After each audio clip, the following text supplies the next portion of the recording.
Coming up on Colonial Crossfire.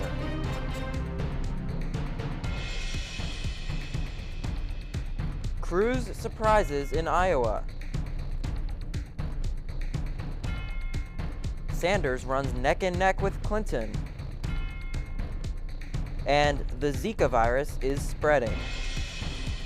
Joining us on the left, Atticus Franken. On the right, Devin Patel. And I'm your moderator, Andrew Desiderio. This is Colonial Crossfire.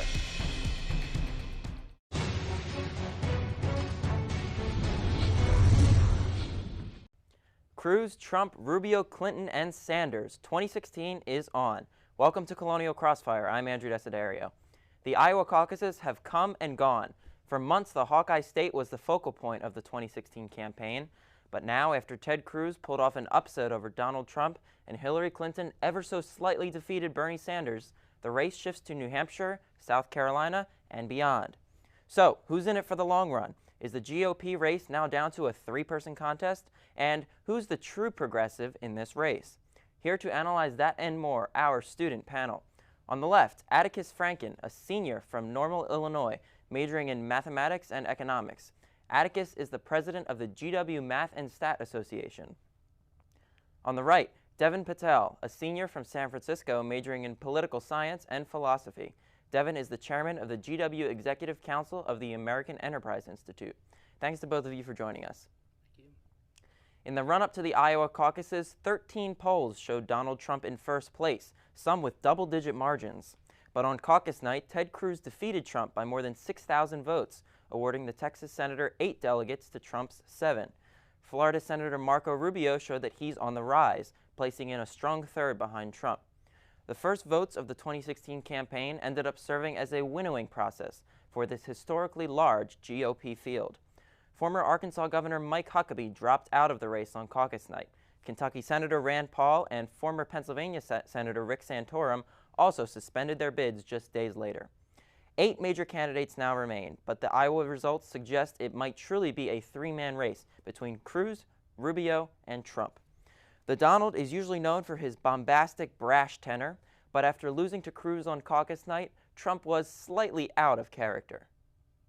I'm just honored. I'm really honored. And I want to congratulate Ted, and I want to congratulate all of the incredible candidates.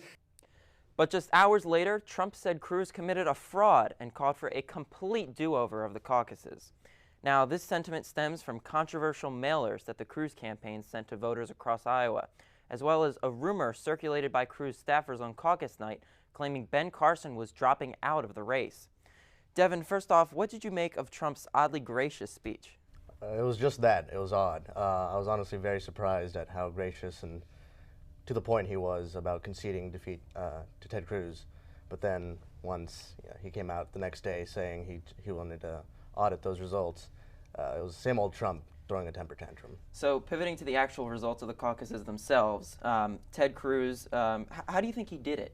Was it something he did, he said? Maybe did Trump's decision to skip the final debate before Iowa have an effect maybe on voters' minds? I think ultimately Trump skipping the debate did have some sort of effect. How measurable, I can't tell you. I think that Cruz's immeasurable ground game in Iowa was just amazing.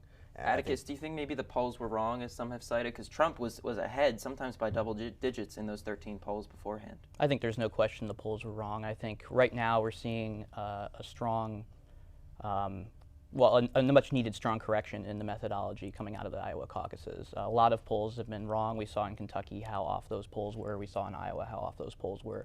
They predicted a decisive Clinton win and a decisive Trump win, neither of which happened. So if Trump ends up winning New Hampshire, South Carolina, Nevada, and beyond, some have said that he doesn't have enough of an organization to go the long run to win the nomination. But if these polls are wrong, as you say, then he wouldn't have a chance at the nomination, right? Not necessarily. It could. I mean, the polls are a separate issue from the organization. I think it is true. Trump lacks the organization needed. There's a reason why campaigns put together these organizations to try to win. And I mean, there have been other candidates that have tried to do what he is doing with just, being very loud in the press and getting a lot of attention, and it hasn't worked so far historically. Devin, who do you think is the next that should bow out of the race if they don't perform well enough in New Hampshire? Carly Fiorina. She was excluded, of course, from the ABC News presidential debate. Do you think she should drop out or stay in the race, maybe? Well, depending on if she can get on that debate stage, I know a lot of people are calling for her to get on, and depending on how she fares in New Hampshire, who knows, you know, the polls, like Atticus said, are just everywhere, so she could do well, and she could stay in for South Carolina. Right. Do you agree that this is a three-person race, Trump, Cruz, and Rubio? No, I do not. I believe it's anyone's game still in New Hampshire. Like the saying goes, Iowa picks corn, New Hampshire picks presidents. I don't remember a Mike Huckabee nominee. I don't remember Rick Santorum nominee. New Hampshire has a much better chance of picking the presidential nominee than Iowa does. But don't you buy the idea that maybe these three candidates have more momentum and more media attention coming out of Iowa that could propel them to the nomination? Undoubtedly, but at the same time, New Hampshire voters really value that ground game, really value that one-on-one interaction that candidates have so invested in. Atticus, do you see that some establishment folks will start maybe backing Rubio in order to maybe stop Cruz and Trump? Yeah, I think that's clear, and I think you could see that by the push to get Rick Santorum to endorse Rubio, albeit if I were his strategist, I would say it's premature, considering he is still not sure why he's endorsing Senator Rubio. He just knows that that's the right way to go if he wants to please the party. Right, and of course you're referring to that TV appearance he did where he couldn't name any of Marco Rubio's Senate accomplishments. Right. Devin, do you think Rubio has the best chance to defeat Hillary Clinton, like many have said? He's young, he's Hispanic, he can maybe turn the tide towards the GOP this election? The demographics are with him, but that's all he's got. He doesn't have any accomplishments to list, and Rick Santorum's interview only capstones that. Marco Rubio has been in the Senate for less than one term and has little to nothing to show for it. In a general election with Hillary Clinton, who, general opinion aside, she is an accomplished person with a long resume, and I don't think Marco Rubio can stand up to that. We saw Rand Paul drop out of the race a couple days after Iowa. He was banking on, placing at least in the top 5 in the early states and then having enough of a good organization in the Midwest and the South to win the nomination. That was his plan as of last year. Hasn't really worked so far for him. Do you think this is maybe indicative of, people saying the liberty movement in the Republican Party maybe isn't as significant as we may have thought? I don't think so. I think that Rand Paul caught on to something, and the constitutional movement, this liberty movement, was big and has been big in the Republican Party. And I just think that after a series of events, including Paris, San Bernardino, the shift of the political campaigns turned rapidly to national security, and so Rand Paul really lost out on that. Right, and Atticus, that was my next question. These terrorist attacks we've been seeing, the rise of ISIS in the Middle East, has that maybe made Rand Paul's non-interventionist views unattractive to Republican primary voters? I think they always have been. I think you look at the way Republicans have governed over the last couple of decades and their rhetoric, and he was an outlier from the beginning. I think the liberty movement in the Republican Party has been much overstated. I don't think nationally that it's a very small group, but I think within the Republican Party it actually is. Do you think he maybe should have stayed in through New Hampshire and see how he could have done there, or you just don't think he had a chance? I think Iowa was it for him. At the nomination. And all right, I want to get a prediction from you. Who wins the nomination, and who do they pick as their vice president? Nomination, I'm hopeful. Maybe John Kasich wins. Okay. Vice president, either Rubio or Nikki Haley. Okay, interesting. So you're banking on John Kasich doing well in New Hampshire? Yes. Okay. Atticus, what do you think? I think it'll be either Ted Cruz or Donald Trump. I think Marco Rubio will fizzle, or at least not get the momentum he needs in order to stay put. Interesting. So you don't think the establishment folks enough of them will get behind Rubio to knock off Cruz and Trump? I don't see any evidence of it at this point. All right. And we'll be back with more panel debate in just a moment, but first we'll send it over to Andy Weber of Unstoppable for a GWTV Sports Break. Andy? Thanks, Andrew. Coming up in the next episode of Unstoppable, we'll update our viewers on all varsity winter sports, including basketball, swimming and diving, track, squash, and gymnastics. Nationally ranked squash and gymnastics both look to make program history, while track continues to succeed in the second year of official competition. Mike Falco will also give an in-depth basketball report for both the men's and women's teams.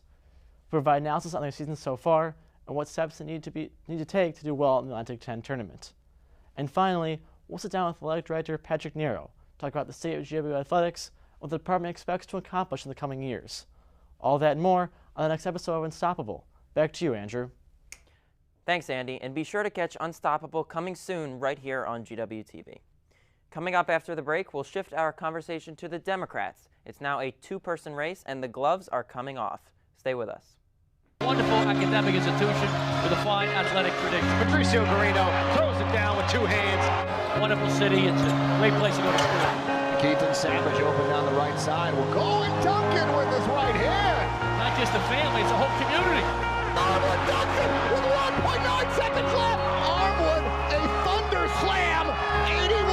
81-80 George Washington. A huge victory for the Colonials. So George's been doing a pretty good job since he started here, huh? Yeah, but I don't think he understands Casual Friday yet. Hey, George. What's up, George? Yeah, real presidential. Welcome back. Republicans aren't the only ones attacking each other. Hillary Clinton narrowly edged Bernie Sanders in the Iowa caucuses by just 0.3%. After Martin O'Malley dropped out on caucus night, it's now officially a two-horse race. Sanders reignited tensions with Clinton this week when he said the former Secretary of State is a progressive, quote, on some days. Clinton was not happy with that characterization, firing back on Twitter by listing her progressive credentials. This caused Sanders to unleash a tweet storm of his own, accusing Clinton of being a moderate while using her own words against her. Clinton had her chance to respond to Sanders on the debate stage the very next day. You know, we have differences, and honestly, I think we should be talking about what we want to do for the country. But if we're going to get into labels, I don't think it was particularly progressive to vote against the Brady bill 5 times. I don't think it was progressive to vote to give gun makers and sellers immunity. I don't think it was progressive to vote against Ted Kennedy's immigration reform. So we can go back and forth like this, but the fact is, most people watching tonight want to know what we've done and what we will do. So Atticus, who's the true progressive? I think both of them are, and I really would shy away from trying to choose a broad label that can only be applied to certain members of the party. We don't want to fall into the trap the Republicans have of disenfranchising many groups because they're not conservative enough. I don't think that's what the Democratic Party should be doing right now. Devin, do you think this is a struggle for, I guess, the broader soul of the Democratic Party, this battle? I do. Hillary Clinton clearly represents the establishment, as Bernie Sanders has often said, and Bernie Sanders is gaining a large amount of followers. His traction is only growing, and you're seeing the Democratic Party splitting at the seams. Atticus, are Sanders' attacks on Clinton about her Wall Street donations and her use of super PACs, are those fair game? I would say so. I mean, any of this stuff is fair game, within reason, and relationships to Wall Street as the president is a valid question. I mean, using her own words, she did last year call herself a moderate. She said, yes, I plead guilty to that. And Bernie Sanders said, you know, I don't know any progressives who take money from Wall Street and use super PACs. Doesn't he have a point? I think he has a point beyond the label of progressive. I mean, he is drawing a contrast between himself being independent from Wall Street, actually outraising Hillary Clinton in the month of January, about 20 million to 15 million, despite the absence of a super PAC and all of those things. But I think that's a separate question from whether or not Hillary is progressive or not. I think that's mostly a label. That doesn't inform the voters at all as to what they are going to do and what they want to do. If somebody had said a year ago that a 74-year-old Democratic socialist from Vermont would be giving Hillary Clinton a run for her money, you know, this far into the the campaign, a lot of people would have said you're crazy. So, Devin, what do you think this virtual tie in Iowa between these two candidates means for the Democratic race? Like I said before, I really do think that the Democratic Party is seeing a really big dichotomous seam being ripped between them. And honestly, if they can't come together, if Bernie and Hillary can't reconcile their differences, I don't see a way forward for the Democratic Party. Atticus, what's your response? I think it's indicative of a long-term trend. I mean, there's a lot of frustration that the economic trends have not changed over the last 30 years or 35 since the Reagan administration, and there's a lot of frustration. The economy is struggling, and a lot of the conservative or conservative light approaches have failed miserably. So there, I mean, I can see the frustration now. Whether or not there would be a socialist there, yes, I think that surprises many people, as the label doesn't appear to be toxic anymore to a great majority, really, of the party. Real quick, do you think Bernie Sanders should challenge the results of the Iowa caucuses, given that they were so close and some precincts came down to a coin flip? I don't think it would be smart for the Sanders campaign to challenge, but I would ask the Iowa Democratic Party to grow up and audit the results to make sure that they have a fair race. This is the United States. Everybody should know. They should release vote totals again, and any scrutiny of election results should be welcomed by all parties. Devin? I completely agree. The Democratic primary, or the Democratic caucus in Iowa, is shrouded in all this mystery and nonsense, quite frankly, and they really do need to release these vote totals. The State Department announced last week that they couldn't release about 20 of Hillary Clinton's emails because they contained top secret information, but they also stressed that they were designated as such after the fact. Atticus, do you see this issue being a problem for her in the long run? Not if it's retroactive classification, but also I think the email issue is, frankly, a distraction. We know that Secretary Rice, we know that Secretary Powell used private email servers. It's amazing to me how a lot of these issues become scandals once a Democrat ends up in, being the one who gets caught. I mean, we all know this. It was cited by the government sources, and I don't understand why Hillary Clinton is the one solely that has to share the burden of it. Devin, I imagine you disagree. Yes, I do. I think it'll be very difficult for Democrats to blame Republicans for a witch hunt once the FBI begins to indict Hillary Clinton. FBI is most certainly not a vehicle of the Republican Party. Do you think the FBI is going to indict? I do. What if people around her get indicted instead of her? Do you think that still has an effect on the campaign? Can Republicans kind of push this narrative that she's untrustworthy because of that? That's what some have said, and potentially see Mike Bloomberg come into the race as a third party. I believe it does. I mean, Hillary Clinton's tenure as Secretary of State, whether those around her get indicted and she doesn't, that allots to a problem. Either she was ignorant of what her subordinates were doing, or she's just a liar. So, Atticus, Sanders has been unwilling to go on the offensive against Clinton on the email issue. Do you think that if he actually wants to be president, he has to start maybe ramping up his attacks on her, maybe painting her as untrustworthy, as some Republicans have done? I hope not. I hope our democracy is more mature than that.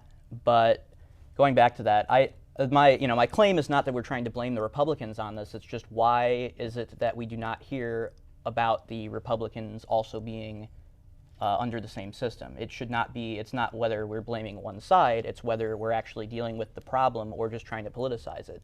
If you see only one side of the equation being attacked, then you know it's politicized. You know it's not actually going after the issue at the heart of what we're talking about.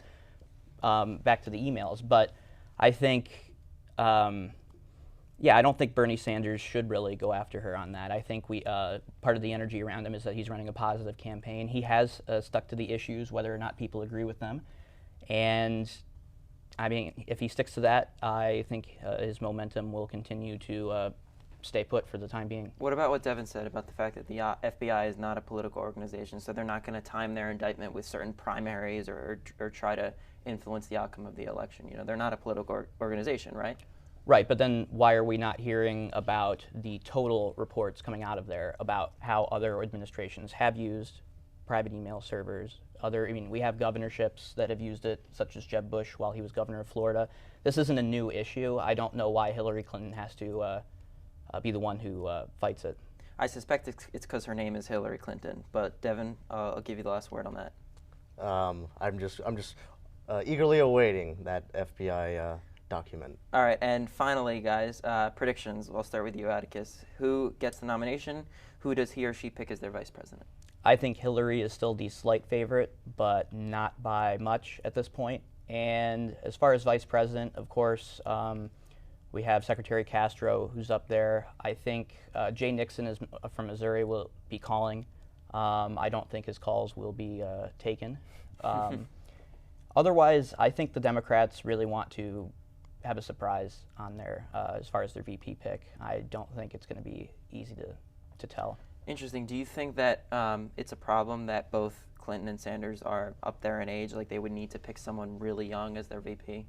No, how old is Hillary Clinton? 68? And then Sanders is about 74. Right. So their average age is 71. Well, I don't think it'll be an issue as far as electability. I mean, Ronald Reagan started at 69, and Right. John McCain was definitely older than Hillary. So I hope Republicans don't attack us for age. Devin, what's your prediction? I agree with Atticus that Hillary Clinton will probably walk away with this, but narrowly. As far as vice presidential candidates go, the field is open. Julian Castro is a good pick for her. Cory Booker could be an option if she wants to appeal to the more progressive lane that Bernie Sanders took up, maybe Elizabeth Warren. So Yeah, Warren hasn't endorsed yet, and there are some female Democratic senators that are urging her to endorse Hillary Clinton. Real quick, do you think she'll pick Bernie? I do. You do? If she does pick. Atticus? I think so as well. Okay, interesting. After this break, it's rapid fire. Stay with us. Nearly 16 million people visit Washington, D.C. every year. Some come to witness, some to be heard. We come to make an impact, to learn from leaders, and to lead others. To create and create change. We are the George Washington University. We come to make history. The George Washington University, at the intersection of policy, practice, and research, connecting all that Washington has to offer with an intellectual environment that drives progress, transforming vision into action, offering learning experiences that are rigorous, real-time, and real-world. In a city shaping the future, George Washington is a place where faculty and students don't just study the world, they work to change it. Welcome back. Our panel joins us again for Rapid Fire, some quick answers to some quick questions. President Obama visited a mosque for the first time during his presidency. Obama condemned what he called inexcusable political rhetoric against Muslim Americans. Devin, was that a shot at Donald Trump? Clearly it was a shot at Donald Trump, but I mean, it took President Obama 7 years into his term to come and visit a mosque. If this wasn't a political moment, I don't know what is. Atticus? I think he's just trying to be inclusive of everybody and remind everybody in the United States during this time of heated rhetoric that if you are an American, you are an American. Muslims are Americans. We all are. I mean, divisiveness is not healthy.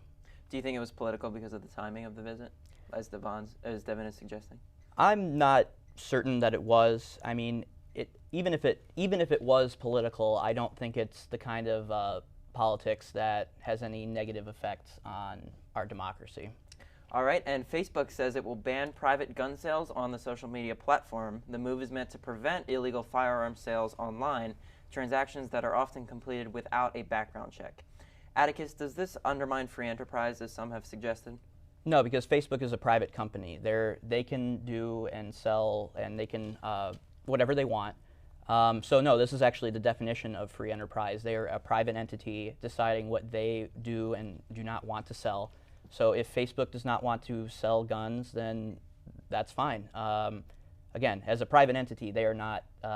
It's not like they have the same scrutiny as the public sector, making decisions as to whether or not you want to sell guns. So, Devin? I completely agree. I think that, like Atticus said, this is the definition of free enterprise, but it's also important to note that they're only banning individual-to-individual sales. Gun companies, gun stores can still operate on Facebook. So you agree with the move, then? Yeah. Okay. And finally, a United Nations committee declared abortion to be a human right. The decision was made after a Peruvian woman was denied a medically indicated abortion. Devin, was this the right decision?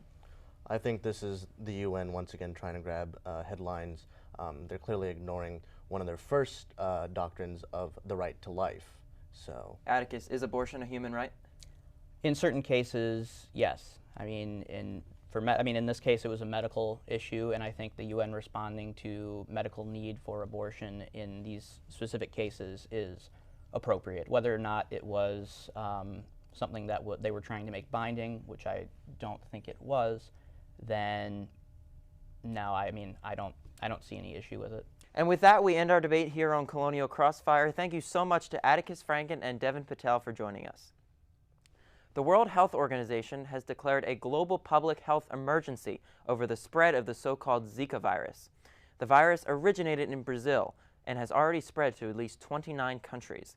Pregnant women infected with the virus have reported severe birth defects in their newborn babies. The WHO predicts that 3 to 4 million people in the Americas alone will be infected over the next year. Zika is transmitted primarily through a specific type of mosquito, but the first case confirmed in the continental United States was transmitted sexually.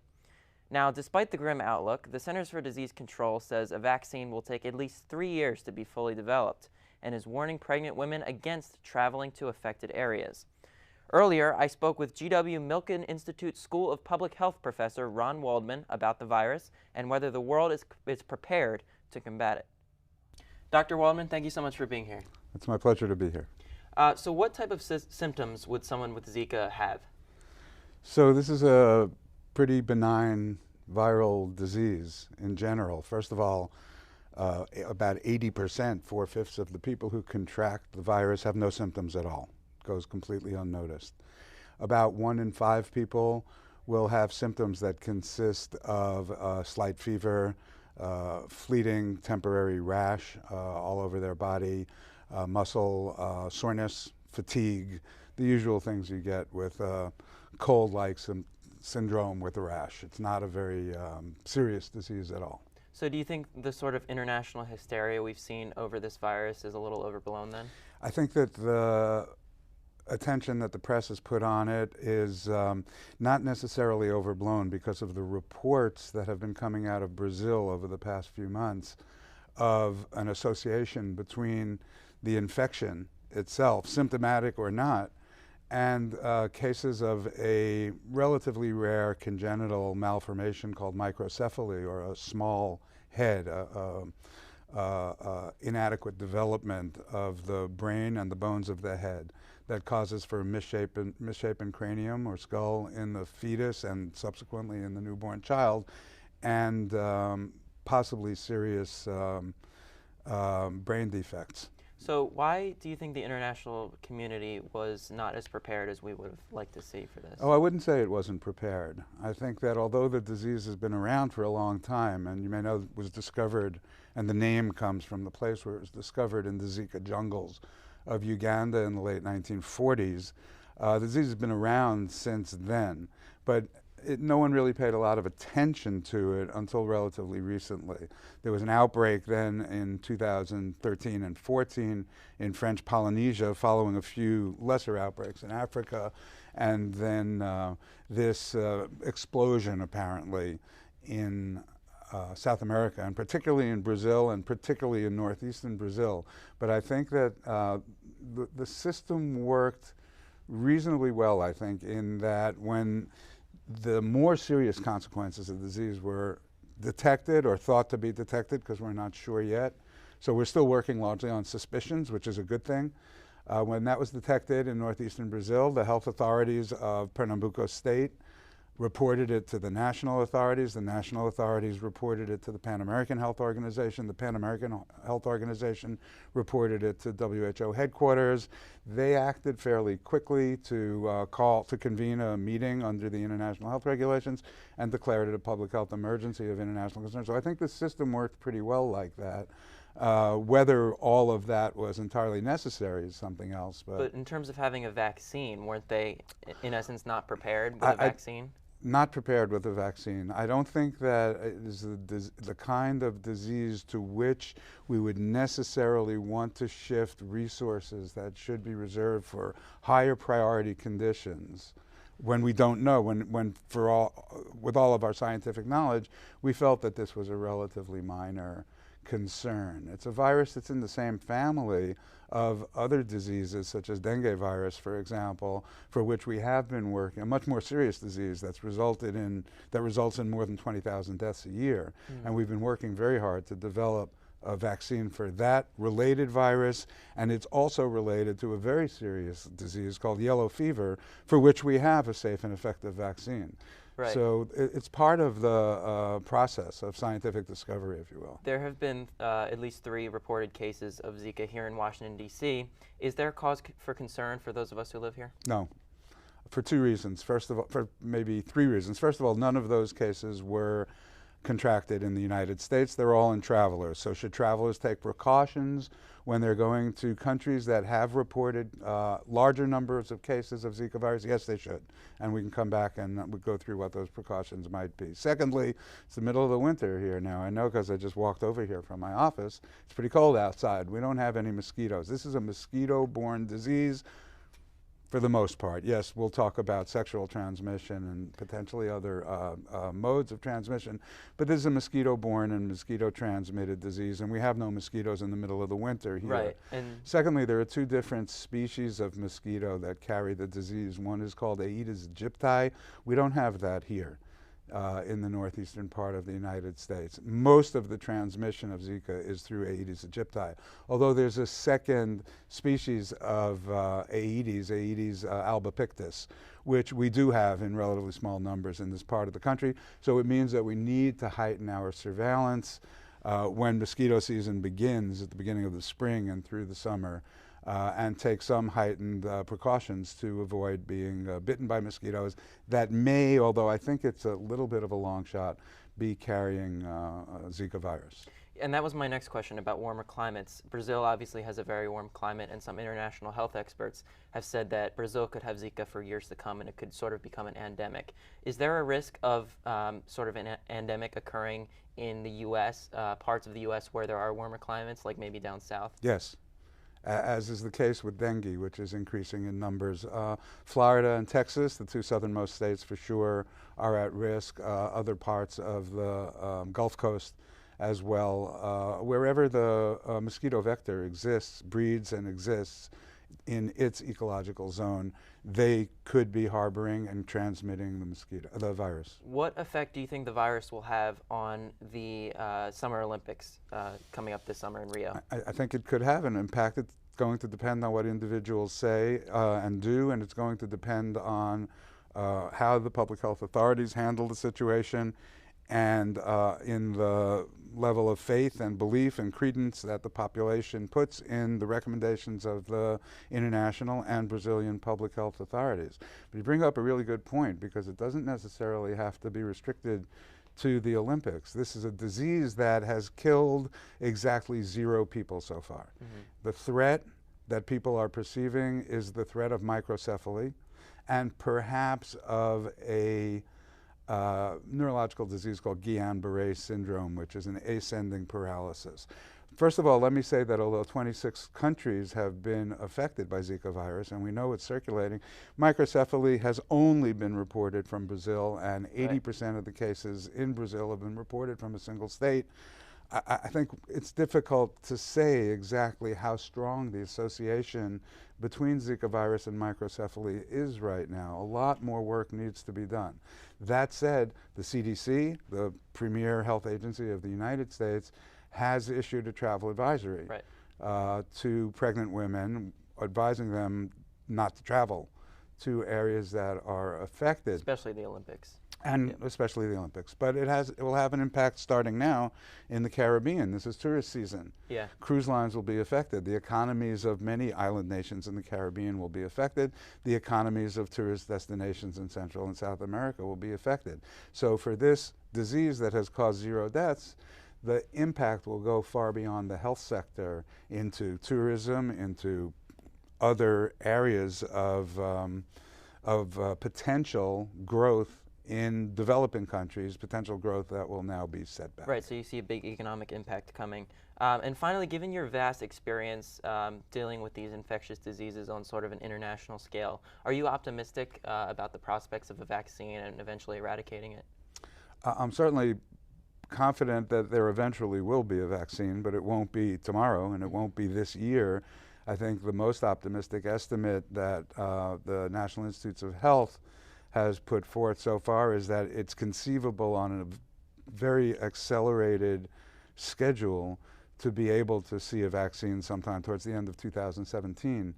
The way to control this virus is going to be through mosquito abatement, policies, and they're not so easy. There are the examples of places that have been able to eliminate their mosquito populations are few and far between. This one's a little bit difficult to deal with because it breeds in very, very small bodies of water. It doesn't need rivers or streams. It can breed inside castaway spare tires, for example, or just puddles on the ground. It only bites during the daytime, so when people are circulating, so it's not enough to say people should sleep under mosquito nets at night. That's not going to help. So people are going to have to use insect repellent. People are going to have to wear long clothes to protect themselves from being bitten. I think it's going to be very difficult to get rid of altogether. I think we have a lot of work to do still to see exactly how important a threat it represents. I think that the declaration of a public health emergency of international concern from the World Health Organization was based, of course, on some political considerations.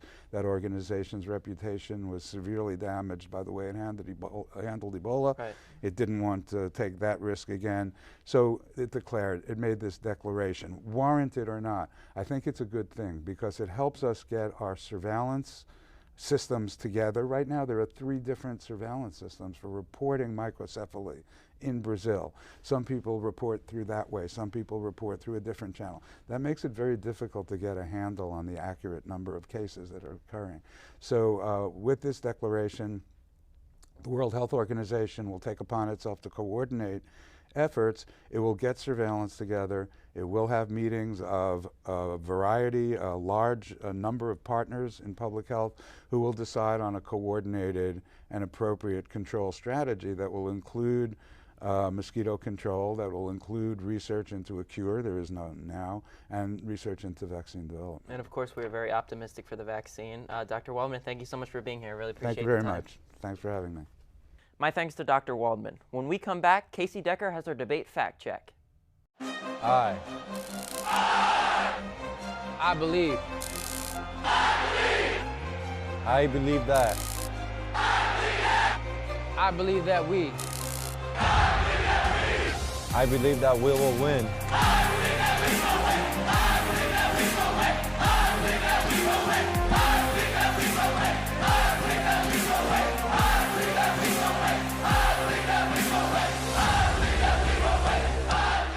It's been pretty busy around here with parcel and flex plans going on sale, so we need an extra pair of hands around the office.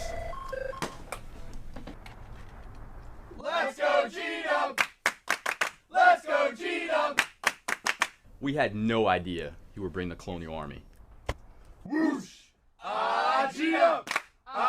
G-Dub! Hey George, I think you have an update for Firefox. Never mind.